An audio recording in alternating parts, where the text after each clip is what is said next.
Just looking to see who. Good evening, everyone, and welcome to the Planning and Zoning Commission meeting. This is June 16th, 2022. My name is Joan Healy. I happen to be the chairperson for the Planning and Zoning Commission itself.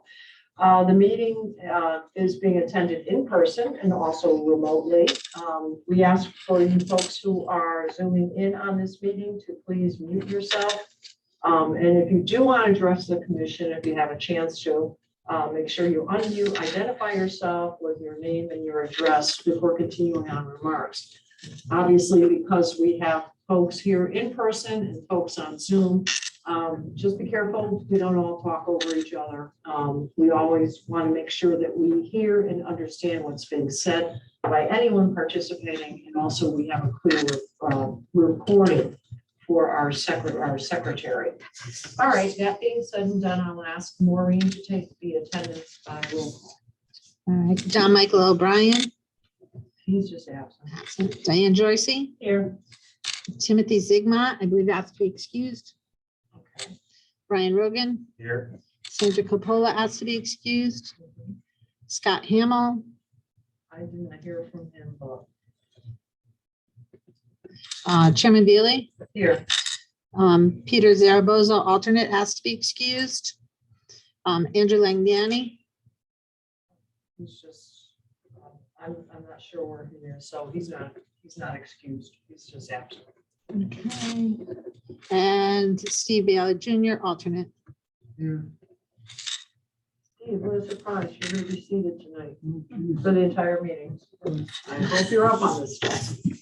Okay, and that's it? We have a quorum. The quorum up for. Okay, excellent. Let's proceed on. All right, so we have the minutes to review for June 2nd. Has everyone had a chance to look over the minutes? I'll make the motion to approve the minutes of June 2nd. Okay, thank you, Brian. We have a motion by Mr. Rogan. I have to abstain. I was not present. Okay, well then I don't know that we can. The simple majority of those present. Okay. And so do we have a second?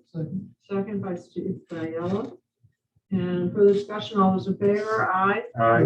Those opposed? One abstention. One abstention. Thank you. Okay, scheduling public hearings. First item is the proposed amendment to section, hold on, 9A6C, which is signs permitted in all districts with a sign permit. Jeffrey B. Krugno, Director of Operations, Berlin Public Schools. The suggested date for this is July 7th, 2022. I'll make it the motion to schedule that public hearing. Okay, thank you, Brian. And second, I will second that motion. thank you, Ms. Jorsey. Further discussion on this? All those in favor? Aye. Those opposed? So moved. Next item, site plan, special permit, site plan application of 555 Weathersfield LLC for interior renovations to an existing building to relocate a commercial construction business at 555 Weathersfield Road. Suggested date is July 7th. Do we have a motion? I will make that motion. Thank you, Ms. Jorsey. Do we have a second? I'll second that motion. Second, Brian Rogan. Thank you. All those in favor? Aye. Aye. Those opposed, so moved. Commission business, site plan amendment application of CBN for a detached accessory structure, 3-car garage at 1101 Farmington Avenue in the CCD2 zone. And So if I can cover this for a moment, this is the house at the corner of Farmington Avenue and Porter's Pass. Burnham, Porter's Pass. Yeah. Yes, the brown house, you saw it a while back for the change of windows, etc. They upgraded quite a bit of the building, have moved a couple of new businesses in on the first floor, as you know, always intended, but left vacant for a number of years. They had an old shed on the property, garage, defined as a garage, I guess, at one time, but really acted as only a shed. They did get a demolition permit to take that down. So that's gone. And at the time they took it down, they went through with the then zoning officer where a new garage might be able to be placed in conformance with the regulations.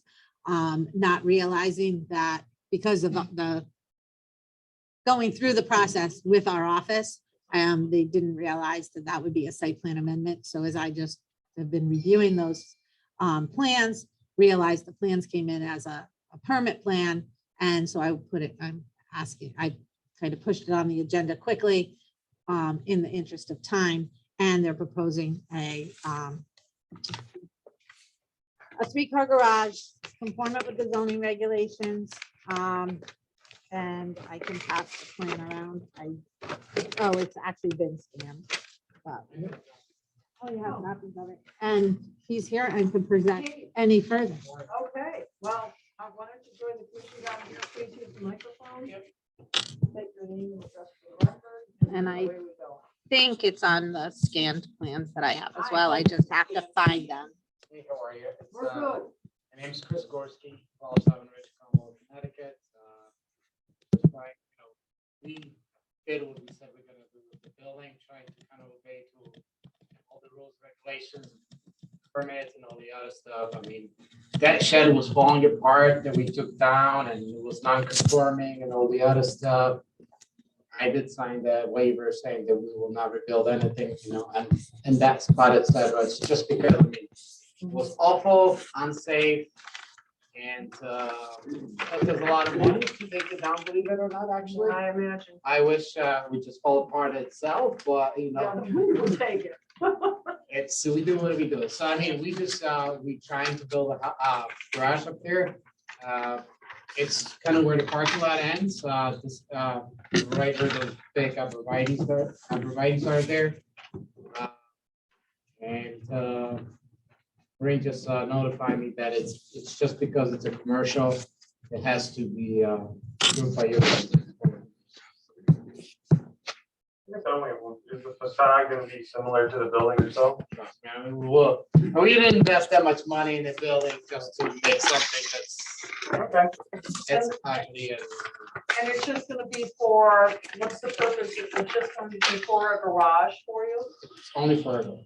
Okay. You see it? The siding and everything else, it will be to match the building. I mean, trust me, I mean, this is, we will be there for a while, so I mean, everything has to match. I mean, this is not to be, Do you have, was there an apartment upstairs on Yes. that building? Okay, so really, one of your the tenant or whatever will have correct. I access? mean, yes, I mean, it's something potentially for them to keep their car as well, as us maybe put a car there, I mean.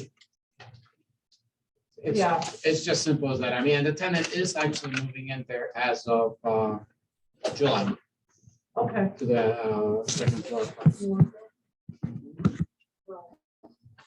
Well, I don't see a. Now, can you fish from the back of your garage? We do not have an access to that. Well, you'll have it actually, because I was wondering. I That old just- shed, I think, was an old fishing thing. As I said, it was a car up there, but it's just because the roof was so deteriorated, that car rotted through. It's just because the water was kind of collecting inside the car. So I mean, it was falling apart. The car itself was falling apart. I mean, at first we thought that we're gonna pull the car before we demoed the building, but we couldn't. Actually, we demoed the building by hand around the car and then it just thought that came over and just. Yeah. Well, I think that anything you do to that property is gonna be an improvement. Obviously, I mean, you've worked very hard on what you have and the building looks really lovely. Thank you. No, we try, I mean, trust me, this is our business card, so I mean, we will make sure that's kind of thing done. Excellent. And- Commissioners, any questions other than? Just for Maureen, I mean, she said this was compliant with the regulations. Do you have any other comments or concerns about? I do not. Okay. Okay, Steve, anything from you? Can you No? remind me what the address is? 10-11 for me. 1011. It's 10:11. Yep. Then I will make the motion to approve the site plan amendment. Okay, thank you, Mr. Rogan. Do we have a second? Thank you, Mr. Biella. Diane, let you have that one. I just wanted to know. Further discussion and all those in favor? Aye. Those opposed? So moved. Congratulations. Thank you, appreciate Nice it. job, nice job. The public hearing that we had scheduled tonight, which was Thank you. supposed to be for the proposed amendment of the zoning regulations for Attorney Dennis Senate Viva. The request has been received by your office, Maureen, to continue. To this. continue that item, they're going to be making some changes based on the feedback at the opening of the public hearing, as well as information gathered by staff and Economic Development Commission's recommendations. They did appear before the Economic Development Commission earlier this month. And so because the changes will result in some could be considered substantial changes, we feel it's best to renotice the hearing, because anyone who looked at it, it's different if they looked at it when it first came in. Great. And then under old business, Thomas Kokomo for his site improvements, the business for the portion of the property at 178 Whit Road is also sent you a request to continue. And so that's done.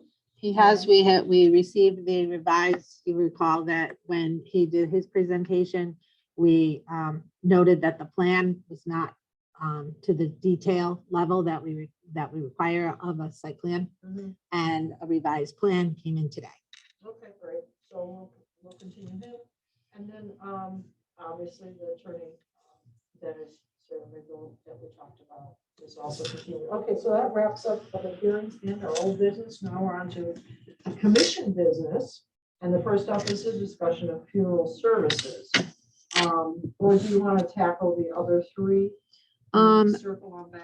So we have Attorney Bonafanti on to discuss this. Okay. However, we were anticipating this happening towards the end of the meeting, which was a little later than this. Jennifer is at, our counsel is at another meeting and joining as soon as possible. She did have her presentation first or early on in that meeting. I would suggest if Attorney Bonafanti is willing that we at least spend the couple of minutes needed on the other three items. If he'll agree to that. Oh, I have no objection at all. Thank you very much. All right, so we'll move on to Babies and Buddies Daycare, which I'm sure the attorney Bonafanti wants more to know on as well. All right, so what do we have about the babies and the buddies? So Bunnies. You might recall that the plaza at 10 Chamberlain Highway, which is opposite where High Road veers off the mobile station, etc. The plaza has several buildings, or rather that property has several buildings. The building furthest to the north has been a daycare center for many years. It had what I think was KinderCare. I might have the name wrong. In it, back in the mid 2000 teens, the Y took over that facility for the same operation, exactly with the number of students or children in care, the hours, etc. And now we have the Y has moved out, and a new daycare, Babies and Buddies Daycare, is requesting to move in. They've submitted a certificate of zoning compliance to do so. However, because it is a special permit use, and like I said, in the last time when the Y took over, the Planning and Zoning Commission authorized a staff review of that, like for like, under the same special permit. So why don't we just do this as a like for like? Because it's still a special permit, and you know the guidelines for what the Y had. Mm. It seemed to have worked well. So commission, should we just do this as a like for like? I agree. Okay. Staff review, which I like to like, you know. Yeah, we like to like. Okay, thank you. So we'll do that. They will appreciate not having to wait for a public hearing. Yeah, and then the next thing would be the Central Pizza, for Central Pizza, they want unified signage. So this is as much an FYI as anything else in your pack, in your supplemental packages. I got this today or yesterday when I was in the office. You'll see we have a unified site plan, a unified signage program. It is within the Farmington Avenue Design District. This is something that I encourage all multi-tenant buildings to have the owner come in with something. That way, as applications come in, we know that it's compliant with the regulations if the box exists. The second page of, no, you didn't get it. There's a second page to that shows the Proposal. no, what exists. It's kind of hodgepodge Yeah. signage. Some are track letters, some are boxes, some are bigger, some are smaller. This, you'll note at the top, I put that this is FYI, not official design or application. They will need to make modifications, show that it needs to be compliant with the zoning regs for each business, size wise. But if they create those boxes, they'll also need to reduce the percent white background. That won't be allowed. We have that 30% rule. So, they'll need design, but just wanted feedback, wanted to let everybody know you're going to see the signage up there and make sure that they don't need to come in for design review by the commission. Okay, and are these lit from inside or? are they I from- believe they're all gonna, that this draft is internally illuminated box signs. That's what they substantially have. I think the Berlin Spirit sign is very similar to what is up there right now. Give me 1 second, I'll pull up. Wasn't the village design or whatever, I don't even know if this is gonna be in the village design, but what they're trying to get away from the inside. Well, I know that we don't like internally lit boxes, but we did okay the internally lit letters. Signs as Harvard Alpha, which looks okay, so maybe they could conform to that standard that we set with the internally lit letters rather than the whole box. I'll wait. I'm not I would be actually- open to that too, because I think as technology is changing and the materials that they're able to use is changing, that appealing looking signs can be made that are lit. So I think maybe we gotta look at that whole package. Yeah. Yeah, that's probably a very good idea. Regulations, yeah. So the design guidelines, I think say illuminated signs with a bright or light background. They don't specifically say not internally illuminated, but you also encourage the use of gooseneck lighting or the like. So you kind of have those two things happening simultaneously. There are quite a number of businesses along Farmington Avenue and Mill Street and New Britain Road with box sign, that are illuminated internally. And whether those have been a change over time, like this building, and for instance, you can see most of their signs are internally illuminated that are up there. Cost Cutters did end up with a little bit of a box, but then the rest is channel letters. Berlin Spirits, the Cleaners, they're Heroes, they're all boxes that are internally illuminated currently. So generally, from my experience, the commission has allowed those to continue where they are because most of the freestanding ones out in front of businesses would may fall under the non-conforming and allowed to stay regardless. So instead, we've been upgrading or encouraging them from the staff level of conforming with the percent white that is within the regulations or within the authority of the zoning officer. So when we're talking about unified signage and lighting, would all of the signs in this situation also have or be required to have the same type of lighting in addition to being the same size as part of the unity? So in other words, I would think we would want all of these signs to either be box. Yeah, I think signs that's what lit he's, from within, yeah.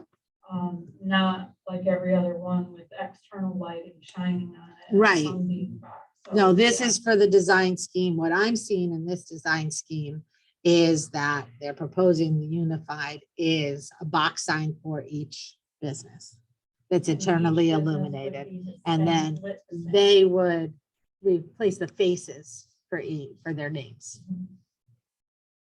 Probably not so much like we did, the plaza signs up north of the Acura dealership on that same site.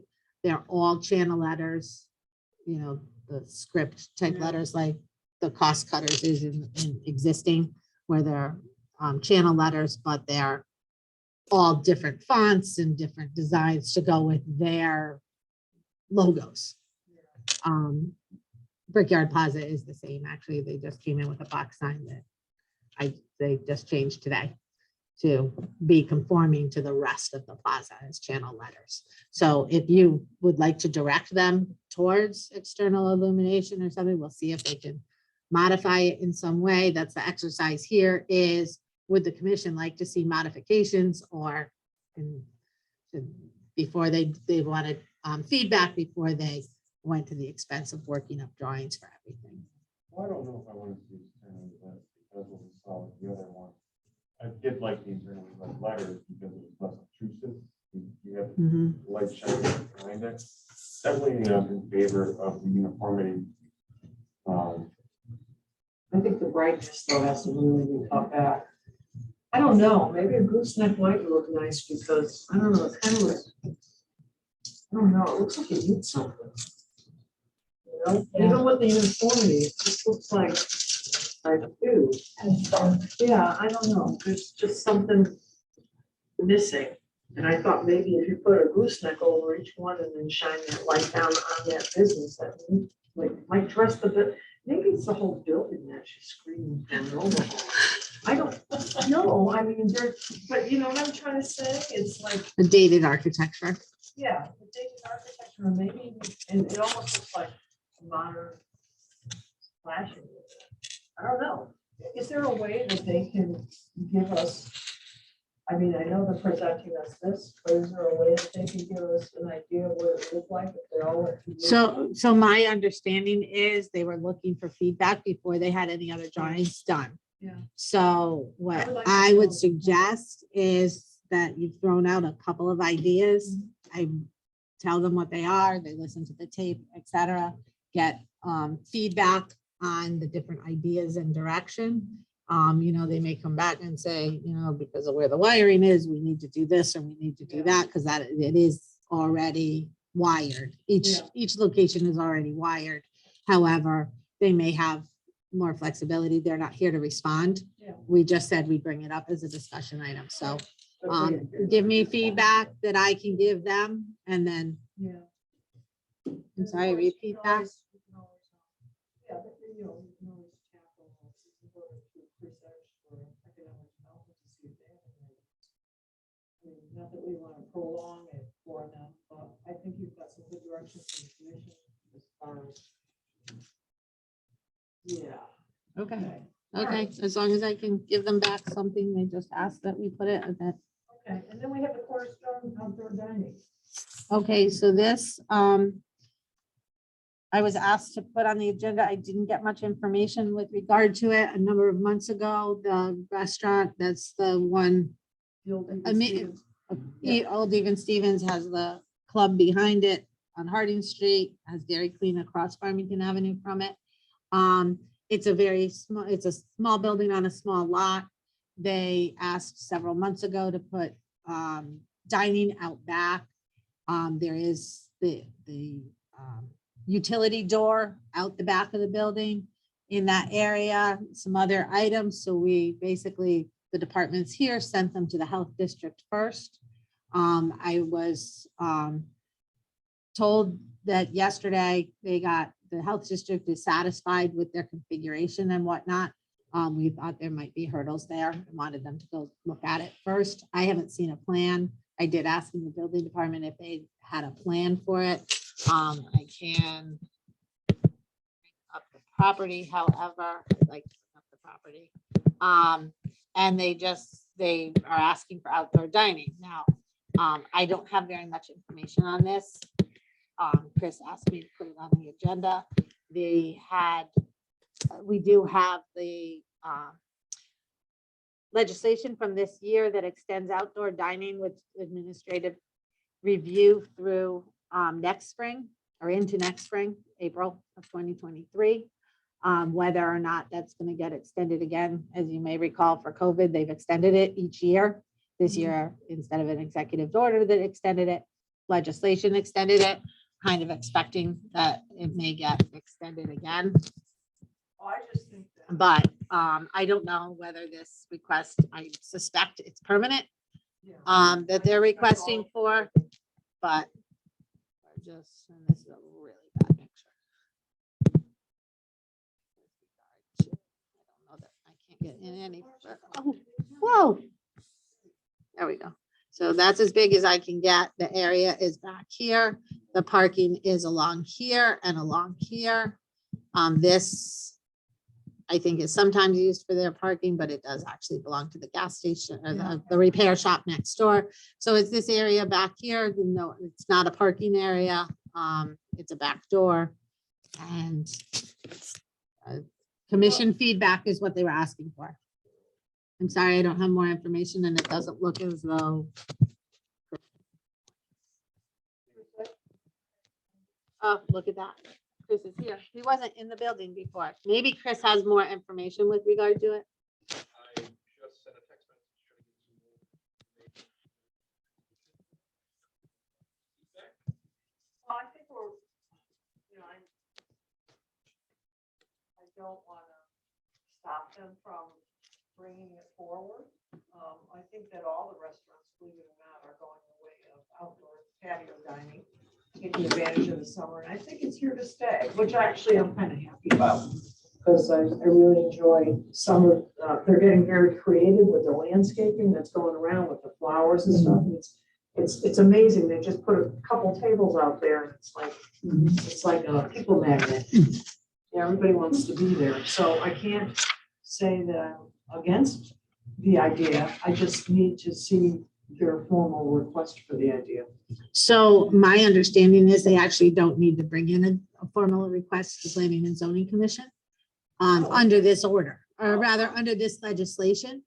But for anything that would go beyond the legislation, which now expires, I believe it's April of 2023, they may need to come back. But if you have feedback at this time with regard to it, it would be helpful to then, they could do something that might be compliant with the with an approval instead of, asking for something that then has to be scaled back for next year. I'm sorry, Chris, you didn't have any drawings from them? No, I literally Okay. had a hand-drawn one that would not add any value to the conversation. Yeah, I agree with Chairwoman Healy. I'm not opposed to it. It's just hard to visualize in such a tight parcel that it would be nice to see something, especially if they're looking to do it to a long haul. Yeah, Yeah. they want to make it permanent. 'Cause I don't know what this, does that mean that they're gonna, because I know the restaurants, so does that mean they're gonna walk it out the front door and walk it around? I think they have, I don't want to speak for the health district. I think they have to go out the back door. They have to have a close proximity. be- They can't be traveling through a parking lot to Yeah, get, I I would- believe. Then again, I'm really not sure. Yeah. Portofino's was allowed to walk across the driveway aisle width to get to the area. They had set it up last year. I don't think they have it set up this year, but they Well, I think he's. They did? Oh, He's going more thank you. permanent too. I believe, I think that was his long goal. Again, short term. And like I said, I wasn't in yesterday when I got the request. I put it on and unfortunately, Chris and I saw each other for about 30 seconds today. So we think the didn't- Consensus of the commission is that, as you said, they can do it whether we. But if he's looking for something, permanent, whatever, or Mhm. finalize it, make it at the spot, yeah, sure. Come on in. When the Okay. health department was there, what's the proximity of the outdoor seating to where the dumpster and stuff is? So those were the reasons when I saw the initial sketch months ago, those were the types of criteria that we were sending them to the health district first for. Yeah, and To so make the- sure, okay. The message I got said, we've gotten, the health district's okay. I don't know that I got anything from the health district. Yeah, because we don't have a permit. So, we don't have anything that would prompt the official. So it's really more of any red flags, anyone. And so those are items that we brought up, the width, the proximity, the dumpster, and the access through the building if it was clear of other things like dumpster, like garbage So area. The concern that I have is, I 100% agree that any restaurant that has the ability to have outdoor dining should. I think most people prefer to dine outside when the weather is favorable and all. The concern that I have is this operation is the same owners as the Red Fox Restaurant in Middletown, is my understanding. And that property is not really that appealing, I don't think. The building is kind of all mishmash and kind of, you know, pieced together, and the parking area, and I don't know, it just doesn't seem maintained as well as some other restaurants you might go to. And so my concern is that they may not really maintaining a high enough standard. Well, I don't know. Right. I've been to Red Fox. So have I, many. Really? Actually, yes. Yeah, actually, I love the restaurant. I mean, I don't know. Well, I inspect restaurants at times, and so things that I see, I'm not looking at it from a health perspective, I'm looking at it from a pest control perspective though. And there's things that I see that Could provide habitat. Provide habitat that is less desirable, especially in a congested downtown area. Well said. I think I went over it with them another time. It's just a matter of perspective, you know. I think they're starting off on a site that is much smaller than the the volume of clientele that they would get. You know, my hope is that it's sort of a test site and they'll move to a bigger location. Where that bigger location is, I don't know, but It's a difficult piece of property. I was amazed when they bought it. Because I thought to myself, whoa. I just saw so many. definitely a challenge.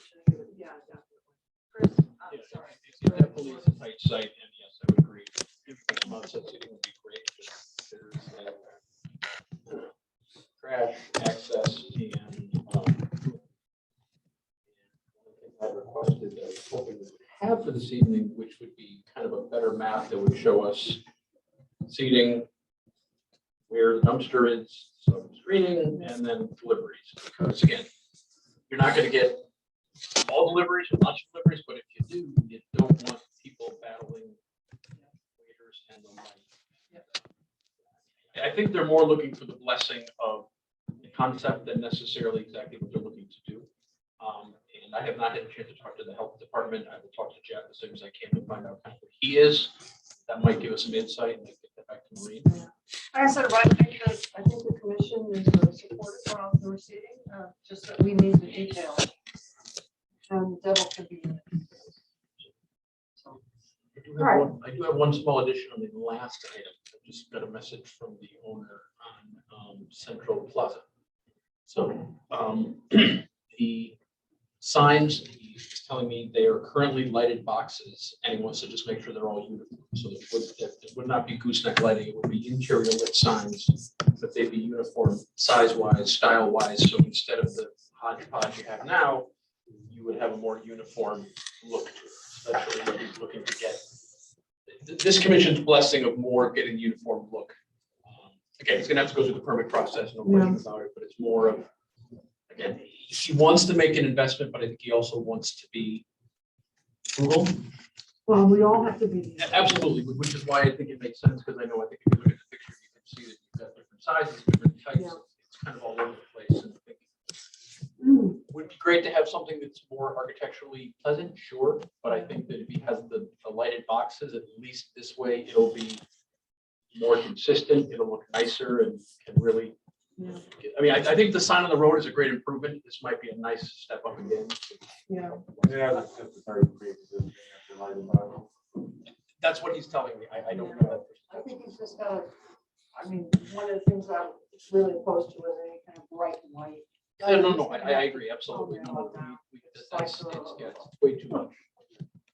And I think the issue is the sign company uses a model that uses all over the place and doesn't pay close attention to what our regulations say, which is part of the thing that makes Maureen crazy. Yeah. Because they should know the rules. They do enough work in this town, but they put together things like this and then just kind of go, huh? So Yeah. that's more of just saying, look, you need to be able to do it, whether it's gray, et cetera. And again, we're also probably talking about positions that are probably not incredibly well paid, so they're going to change as well at the sign company. And I think it's the reminder. All right, well, let's see what he has, and we'll go from there. All right. Okay, so I think that pretty much wraps it up, except for gotta go back to the discussion of funeral services. And if we have to, we'll just listen to one side. So we're back to not sharing the screen, and Attorney Bonifanti is on. And Jennifer, I've sent her a message, but I think Attorney Bonifanti is probably more than prepared to start. We've talked about this. So we've had several staff meetings with him with regard to the proposed text and just plugging along. And he's got he wanted some feedback prior to making the submission, because you'll remember back in October of last year, I believe it was, we had a preliminary discussion with him with regard to what direction they should go in as far as whether use variance, modification, or uses being more of a planning function. So perhaps more appropriate at the Planning and Zoning Commission, and therefore, a text amendment being perhaps more appropriate. And then, and we've had several meetings with him since, and including Attorney Capola. So I would suggest you listen to what he has to say at this point before he puts together an official proposal. Fantastic. Okay. Attorney, Bonifanti. okay, thank you. Great, thank you very much, and hopefully you can hear me. I hope everyone's doing well tonight. It's nice to see you all again. I won't be too long tonight. Ben Peterson, who's joined me before, my client on behalf at the time of Luddy Cremation Care, there'll be a new entity that will be the applicant here for the funeral transport services. And the reason we're anticipating creating a separate entity, a new entity, is to, again, create more distinction between the named entity that will be present at this location, should we be approved, to ensure that we will not be operating a funeral home at this location, and to maintain, again, the principal reason for this requested change, to provide for the efficiency of the transport of the human remains to this location and not have to transport those remains twice. As you know, Mr. Peterson has a funeral home, a licensed full-service funeral home in New Britain, and due to some of the state regulations, you may not bring human remains directly to a crematory without having all of the permits issued for final disposition. So based on the evolution of this business model, it's important for us to try and create some efficiencies here, the same that we've discussed with the commission in the past. So to that end, and I guess to get to the finer point, what we anticipate proposing is a text amendment to the zoning regulations, specifically creating a new use for something that I'm calling, and again, working with Attorney Capola for the finer points, a funeral home limited service, which would be a new defined use. It will be in the definitions on at least page 23 of your code, immediately following funeral home. In the draft that we're working on, again, it's a working draft, is a state licensed funeral home which does not provide the display of the deceased and or ceremonies connected therewith before burial or cremation. We want to be certain, and this would be a special permit use, again, in the industrial zone, with what we would be seeking. And again, that limited definition of use, and again, the special permit requirements that the commission, should they choose to apply, we believe would very narrowly tailor any type of other ancillary concerns that may have been raised by other attendees in our past meetings, and also not trigger any objections really from the use of the building today. It will not change the actual use of the building in any demonstrable way, certainly not to the outside world. We have a plan, a site plan, as well as blueprints that meet the State Department of Public Health requirements to provide for physical separation within the same building of the side of the building that would be the crematory versus the side of the building that would be the funeral home. They would be co-located at the same address, but they would be physically separated. The State Department of Public Health would inspect that location and would inspect and understand in our application what the restrictions would be pursuant to the limited license piece. So again, in a very abridged way, what we're looking to do is to create this new use in a very limited way, allow for us to have that text amendment and then apply for a special permit to have a funeral home limited license at this location solely for the purposes, again, of the transport of those remains along the road to final cremation as the disposition. So with that, Jennifer Popola has been very helpful, as has Maureen, in trying to come up with a new approach here, that doesn't deal with establishing more crematory uses or a full service funeral home. We want it to be responsive to the public comments that we heard in the past, as well as any of the concerns of the commission. So with that, I'll stop talking. And again, I thank you very much for entertaining our discussion tonight, and I welcome any questions that we can take back and use to help hopefully make our application successful. So thank you. Thank you. I do have just a clarification so that I understand, because it's been a while since I visited this idea with you. So currently the way it is that if somebody expires in a home or a nursing home or whatever, the funeral home is contacted. The funeral home comes to remove the remains, and the funeral home then transports them to the crematory if that's the request of the family.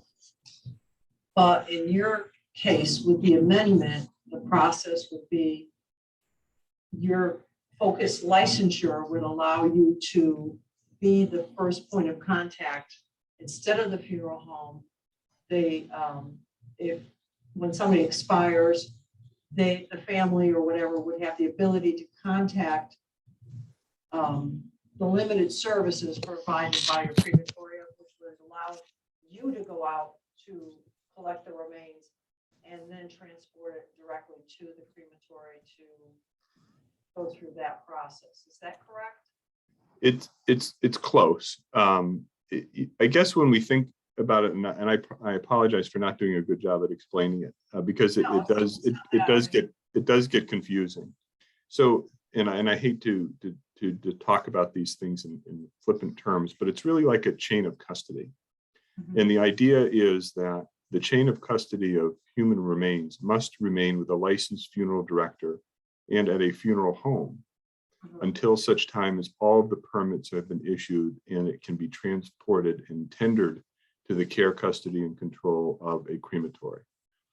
So by having both a funeral home and a crematory co-located in the same physical building, the body doesn't need to be moved to New Britain and then to Berlin, right? From a nursing home or a hospital or wherever the body would be collected from.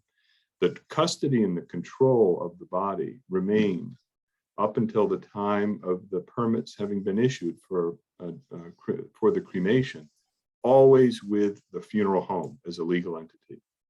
And we will see in our application that the actual building itself in Christian Lane is bifurcated. There are two very specific and separate areas of the building.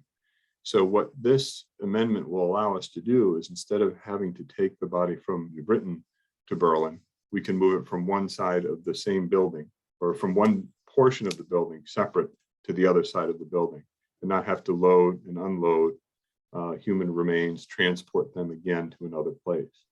And again, that's in keeping with our application. Funeral Transport Services would be the named applicant for this funeral home license, so as not to hold ourselves out in any way as a funeral home or a full service funeral home or someone. And you'll see also from the blueprints, there's no facility in the design here to provide for that type of viewing services or wakes or anything like that. So Okay, so if my loved one passes and you have the chain of custody, but I have a funeral home designated to handle the funeral, how does Correct. this work? Do you still have the chain of custody until the process is completed? And then the remains are turned over to the funeral home for the service? yes, so what would happen then, and we'll talk, here's a hypothetical. If a loved one passes away and you want your loved one to be cremated, for example, and that's what you want the final disposition, you may wish to have a full service funeral for that person, in which case the body will be brought to a full service funeral home and all the arrangements there will be made for that to happen. The body would stay there, ostensibly in New Britain, in our case, until such time the permits are issued, and then it would be brought to the crematory. But many people don't want that service. They don't want a full service. They simply want a cremation. They want the ashes to be presented back to them, and they'll do some ceremony someplace else, a private ceremony on the beach or a scattering of the ashes, and take custody of the ashes. So they don't want a full funeral. But the law requires that a funeral home maintain the possession of the body up until the time of the permits having been issued. So what we would do in these direct cremation cases, knowing that the next of kin does not want the full funeral, instead of bringing the body to a full service funeral home, we would bring the body to the licensed funeral home at Christian Lane in anticipation of the remains being cremated. So that's the difference. But that is becoming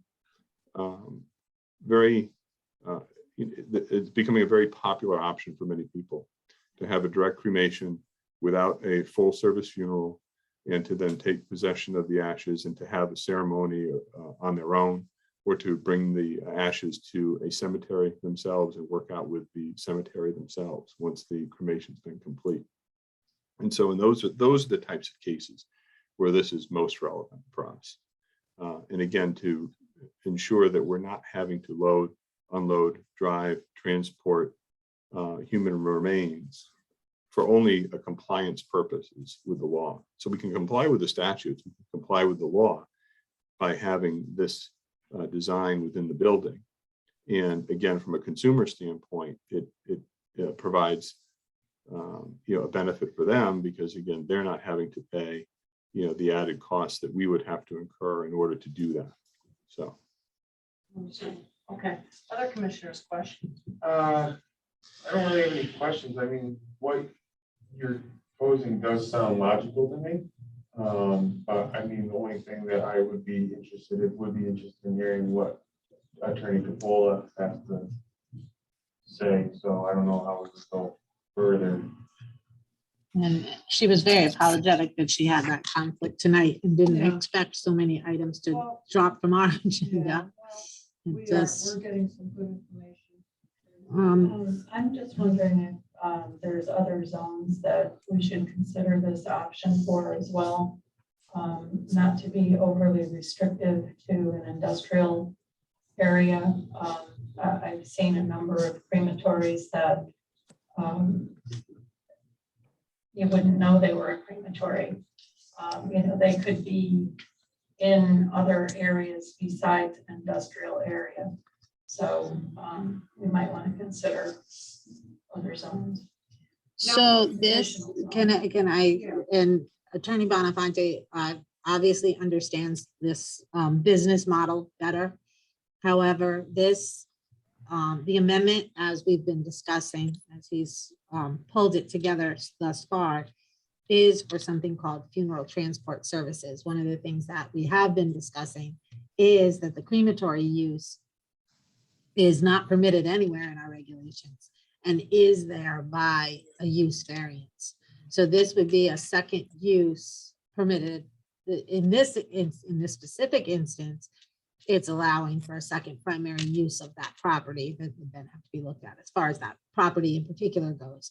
But what it's allowing is for funeral transport services to become a listed use in our zoning regulations, a defined listed use. So then what zones that becomes appropriate in may or may not be the same as those zones that would, a crematory would be appropriate in, because a crematory is not included in this, in the proposal that I've seen so far. But inevitably, it's part of what the package is, right? Well- Inevitably, that is going to be the end use. My experience is there are also, or rather some research that I did, there are also some funeral homes that are basically just a storefront or an office, so that they can also be the transporter, but they don't have, they're not necessarily associated with a funeral home, with a crematory or a gathering place for funerals, for lack of a better explanation of what a funeral home that we all think of as a funeral home and a big old house is. But, you know, so it's just serves as the office for that transportation with the ability to store bodies. I understand that, but Yeah. I think we should. You think compare they'd be part and additional party? zones. No, I'm just pointing out the difference from it being part of the crematory. Oh, no, I understand the concept, but I don't. I recall, other funeral entities being interested in the discussion. And I don't know if it was part of the meetings that you had as, you were working towards the point that we're at now. But I remember suggesting at one of those meetings that the group of funeral providers work together to come up with language that might be less objectionable on part of the competing companies, and maybe more inclusive. And so I think that's, you know, really what I'm getting at by considering additional zones. Because I know that some of the crematories can be in residential areas and not be objectionable at all. And, you know, to the surrounding neighborhood. So I think it just might be more of a fair consideration. That's it. So what? So with this special licensure for the state, is it then possible for a funeral home to become a crematory and funeral home? Kind of what Is that what you're asking? He's trying to answer that. Oh. No. I'm I mean, not- is that what you're happy- Yes. I'm happy to answer a question if I understand, at least to help clarify. You know, the process for becoming a licensed crematory is completely separate and independent of that of being a funeral home, as is the land use requirements and the application here to obtain, you know, the right, as Maureen had said, it's not something that's expressly permitted. And so, you know, the having a crematory, you know, in Berlin, I don't know that there are any others in Berlin than ours, would continue to exist, you know, pursuant to the terms and conditions of our existing land use requirements.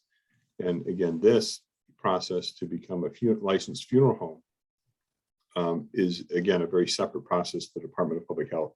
You know, the Department of Environmental Protection, DEEP, you know, regulates crematories as well. I mean, because again, there's an emissions issue, right? So there's an environmental impact. So there are a variety of state processes that would be relevant to the creation of a crematory that would not be relevant to the licensing of a funeral home.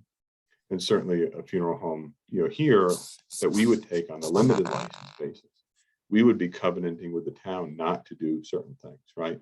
And to your point, Commissioner, about trying to create a more narrowly tailored proposal that didn't trigger any concerns from the existing service providers, that's what we're hoping that this would do, right? So that they would not see in any way that we would be able to have a funeral home that would compete with them and their investment that they had made in a residential area, and to somehow undercut a funeral home service by putting it in an industrial zone with a different type of an environment. And I remember those comments specifically from that meeting. So this would be something that we would, again, covenant not to do. When you will see the blueprint of how the building layout is expected, you'll see that it's just not practically a possibility to even do that. Yeah. And we think that, again, those are things that we did in addition, and being sensitive to those comments. Again, because our sole and principal goal here is the efficiency of managing the workflow and being consumer sensitive, with the remains that are anticipated and destined for, and having a contract for final cremation as their disposition. So Thank you. thank you. All right, So I'm trying to, okay. I have an outstanding question in that discussion that I'm not sure was answered for you. Or rather, maybe I'm misunderstanding the question, but opening up to so was your question about opening up crematories to other zones so that funeral parlors that are already licensed as funeral parlors could provide the cremation service? Okay. I was gonna say, because they can transport without, Yeah, they can already transport, so they, okay, Oh, yeah. all right, And- so and- it's and I don't opening. know- I don't know, the sense that I received, maybe. I get the sense that in order to have a crematory, as with any license with the state, it's got to take an excessive amount of time and paperwork to try to set up a crematory. I mean, I imagine it's a pretty, because I mean, most people acknowledge that it's a need, it fills a need, but I suspect that a lot of people, if you went to convert my house into a crematory funeral home, that they would probably come out in mass because they wouldn't want one in their neighborhood. I mean, I don't know. But And I mean, I agree with Diane's point. But I'm also willing to revisit this twice, how long this applicant's been trying to figure this out, how long they've been working with the town. I wouldn't mind just focusing on it as it presented. Of course, I would like to hear from our attorney first. And I always think that we could come back and revisit the other zones. If the town, if other applicants were interested and there was no yeah, industrial zones up. I have no opposition to So getting it done once and doing it again. just food for thought, one of the locations that comes to mind for me, and I don't believe that they're set up quite the same as what is being discussed here. But there's a crematorium on South Colony Road in Meriden that's located within the cemetery. And the building itself is, you wouldn't know it was a crematory except for the exhaust coming out of the roof. And they have a tiny little chapel on the grounds of the cemetery and stuff. So I envision that type of a setting being a possibility. And, not necessarily, and if you drove by, it's right across from the Meriden Feed Store. The crematorium is right across from. You know that funeral, you know that cemetery's name? You should. I've been to funerals there like 10 times. You don't know their name, do you? It's, Walnut, it might be Walnut Grove, St. Boniface Cemeteries. What they put up, they actually touch each other. So that's one setting. building.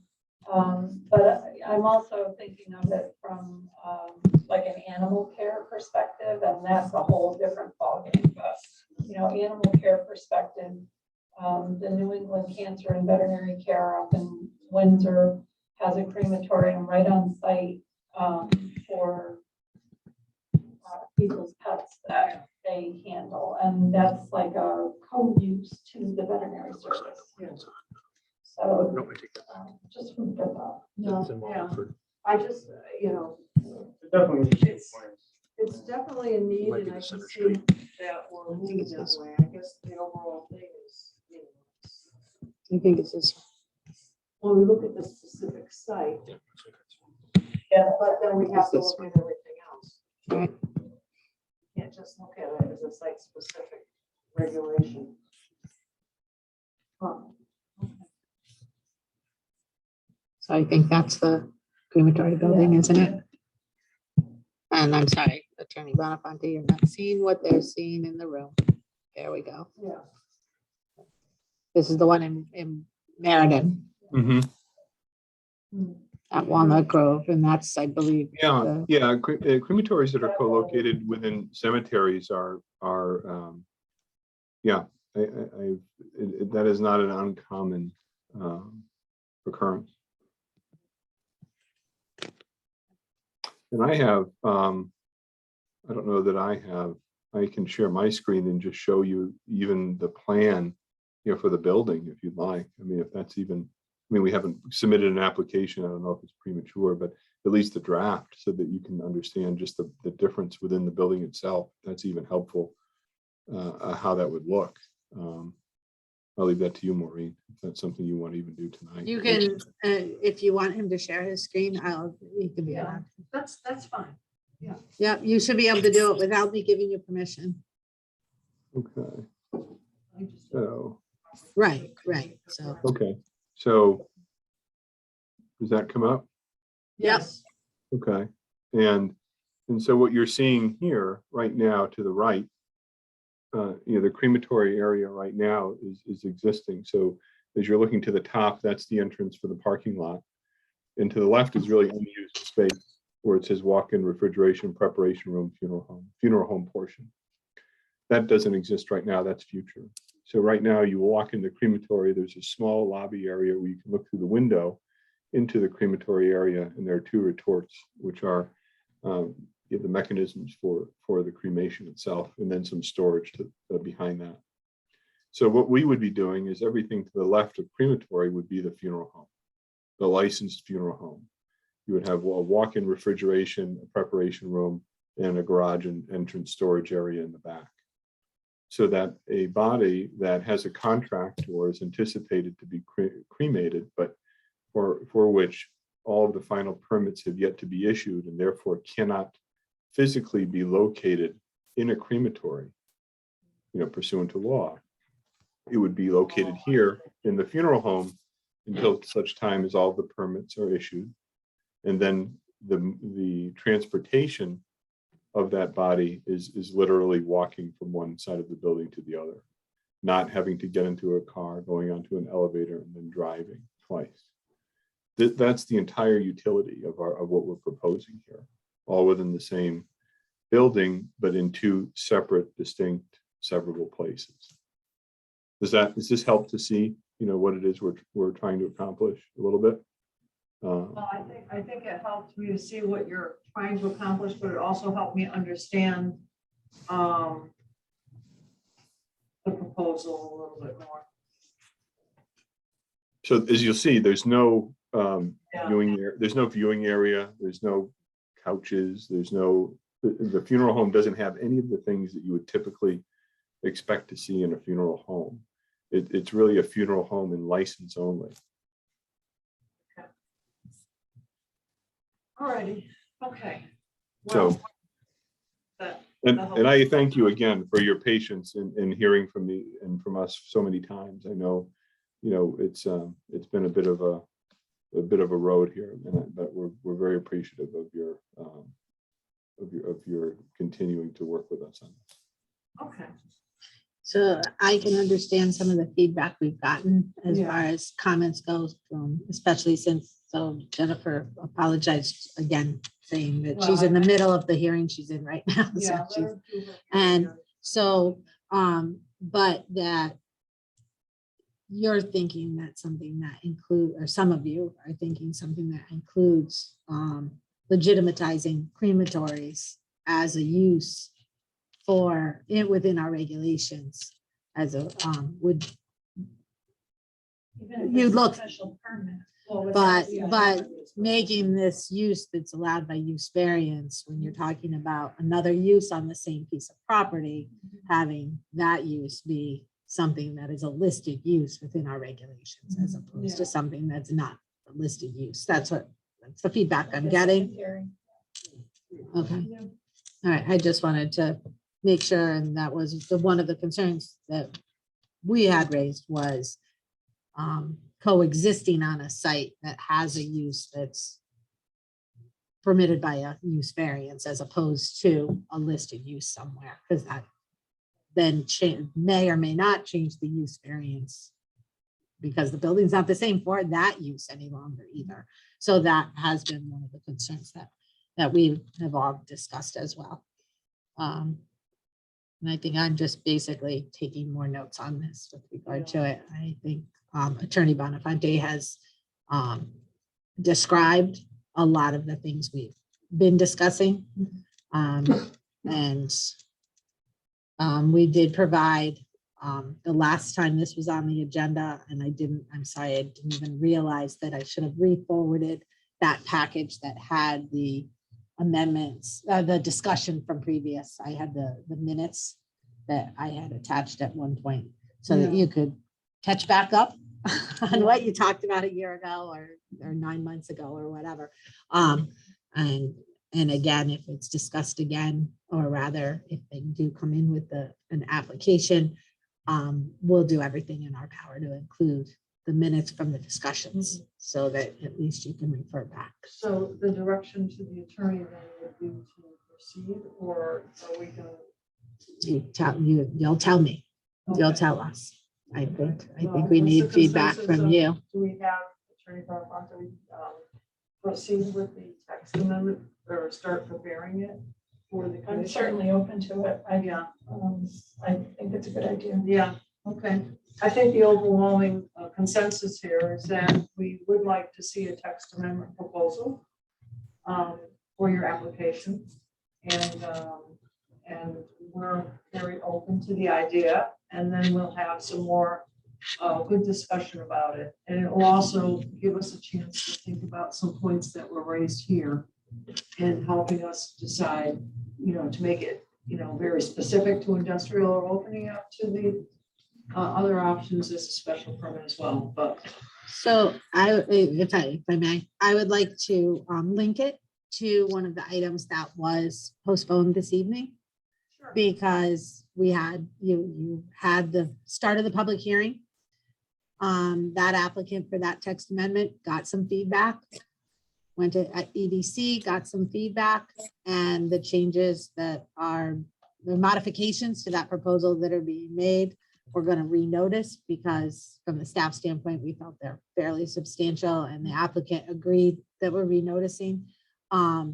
Should the direction be for them to continue to proceed, I think that's an option as well, is, if they do move forward and that public hearing, you start finding things, then you have the opportunity to have a public hearing open for 35 days, as well as the extension time on top of that. So, and the authority lies within the planning commission to make changes to proposed text amendments as they feel are appropriate. So there's that timeline worked right into the statutes. what do you guys think? Yeah.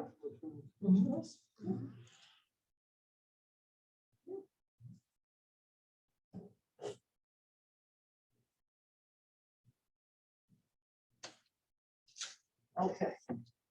All right, so I think just making sure he understands the direction Okay. and, I Good don't- night, Chris. Good night, Chris. and then you. So are there any other comments or questions? You know what did you hear what Maureen said, what our town planner said? Attorney? Oh, yes, that we'll continue to work together. I heard something about linking to another hearing, but I wasn't quite certain whether she was talking about my item or another item. I apologize for that. Oh, I was talking about your item. We have a text amendment on the agenda tonight that is being modified. And we're renoticing it with the modifications. So I was just describing their authority when it comes to text amendments and how text amendments are their charge and what they can and can't do as far as modifications to a proposal. Right. Okay. And I think what I would welcome the benefit, and I know that we're recording this meeting, which is fantastic, and Attorney Capola will have a chance to hear these comments herself, I imagine. And then we can speak again about the actual syntax and text of what we're proposing. And then ideally, to get her,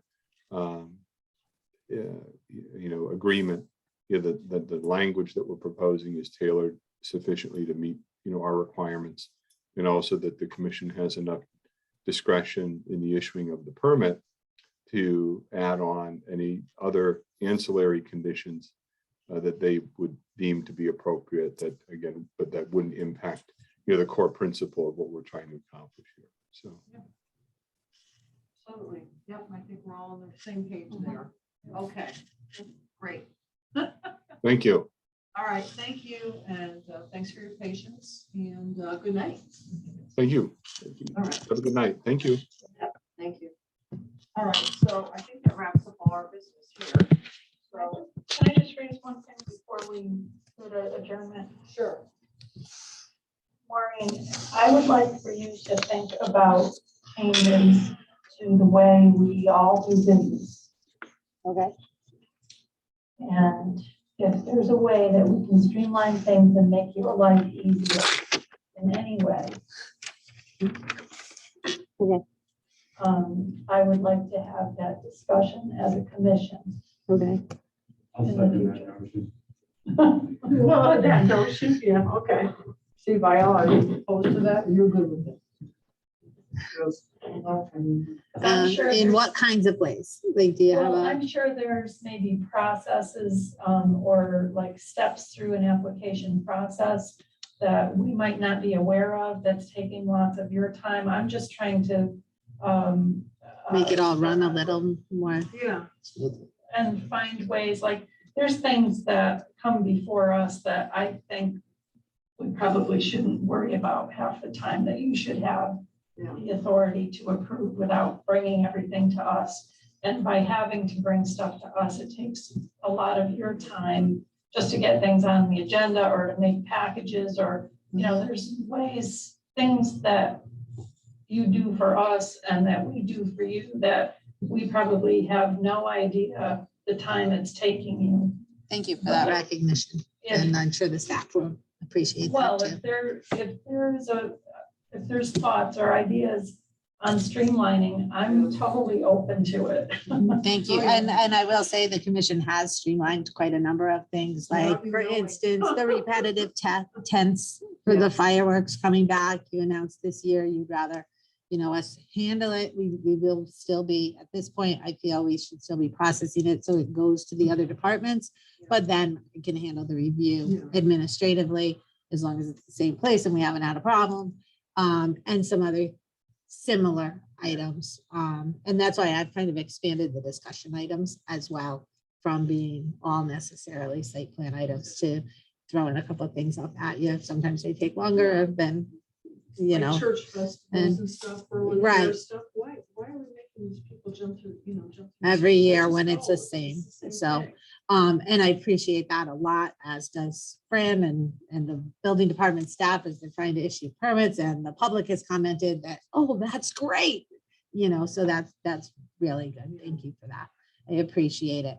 But we'll continue to think of additional ways that can happen. Well, and I would hope that if something, I would hope that we don't have to ask. Mhm. You know what I mean? if something comes to mind that, that you think is, would help to Warrants make things it. more efficient, I can ask you and I'll ask at a meeting and we'll move forward from there. I'm all about efficiency. Yeah, I know. Okay. All about your week. But I- One of the big, I mean, and I've been to a couple of planning meetings with other planners and we're seeing it fairly universally, is that ability to get the quality information up front instead of being one, chasing after it or getting it at the last minute after it's gone through some perhaps official or some other person's office and then says, but you have to, they've been working with, and it's like, yeah, but they haven't been working with this department. And, I've not seen it before and whatever. And so, but it's not unique to Berlin. It's kind of the way businesses are, or rather business is being conducted currently. Everybody's garage, shed, new windows are bigger than the next door neighbors, so it's universal. It's a change. I've seen it. I mean, from our office, I've seen that difference in the last several years. COVID, I'm gonna blame COVID for most of it. But I certainly appreciate that. There is something, before we adjourn, I just want to just get this out there, because I had a quick exchange with Jim Honey, and he asked me to share Yeah. this with the commission. And he is begging any and all of us to attend the thematic meetings. He says he realizes that he told the PLCP commission that they had basically the summer off, we're all well behaved. However, now he's begging us to attend as representatives some of these meetings, and there are 4 that are scheduled. There are 2 on the 22nd of June, which is Wednesday. There's economic development at 5:15 and the housing at 7 o'clock. And then on Thursday, the 23rd at 5:15, there's transportation, infrastructure, and town facilities. It's all here. And at 7 o'clock, it's open space, natural and historic resources. They're in the Board of Ed conference room downstairs, the town hall in the back. And he's asking that if we can attend 1 or 2 or all, that would be great. I'm not sure why he wants us there. Maybe. I some think feedback or I think don't know. some of it is the feedback and the the exchange with the POCD committee itself and those stakeholders that have been specifically invited, as well as the public. This went out. It is being publicized as a open meetings. However, we did send invitations to specific commissions, specific each chairman of boards and commissions for the town.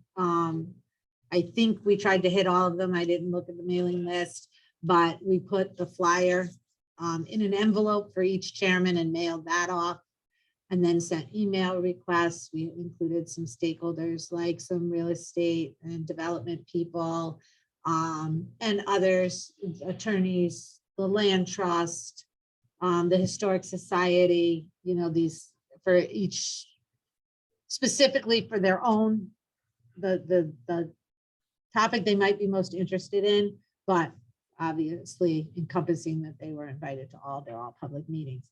We had the workshop, the public workshop last week. It was excellent. Steve actually joined us and he could speak as to whether he thought it was excellent. I thought it was. However, we did only have 8 public participants as opposed to, the 20 or so at least, we had hoped. We, obviously hope for closer to 50 and, thinking, okay, we're at 20 on a beautiful June night. And it was a gorgeous day after some rain had happened earlier in the week, but and we ended up with 8 plus the town manager and myself were 10 to participate in the survey kind of thing on the room. He had little clickers for us to respond to questions on screen and stuff like that. So I think it's the engagement portion and trying to really also advertise to your friends and neighbors that these topics are happening. If you know someone who would be interested and they didn't get a specific invitation, they're invited. We just don't have that great a network of lists. We had to work with the list we have in town hall. Yeah. So if you can. Well, there was a concern that there would be too many commissioners Right. at any one meeting. So I specifically would be interested in the 7 o'clock one on the 23rd. And also both of them actually on the 23rd. But I'm not sure I could make the 5:15, but I would try that.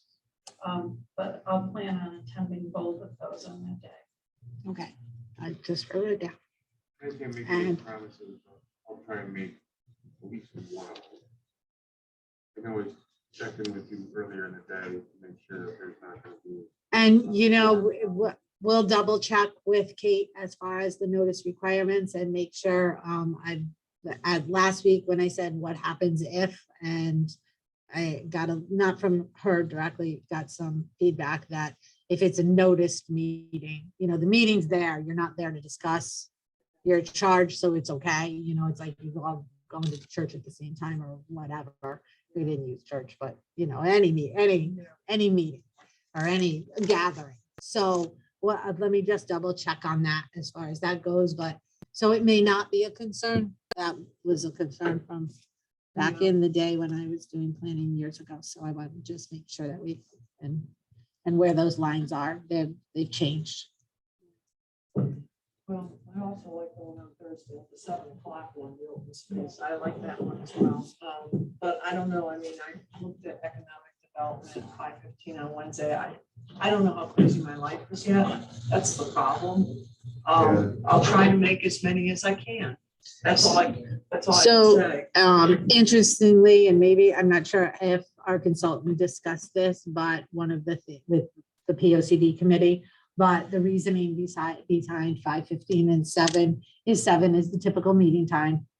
5:15, people would not have had the opportunity to get comfortable at home before leaving again for the meeting. So they're very likely to come to us 5:15. If you make it 6 o'clock and sometimes even the 7 o'clock, the public might have gotten home, made dinner, and then said, oh, I don't want to go back out. So this way they stop on their way home, or 15 minutes.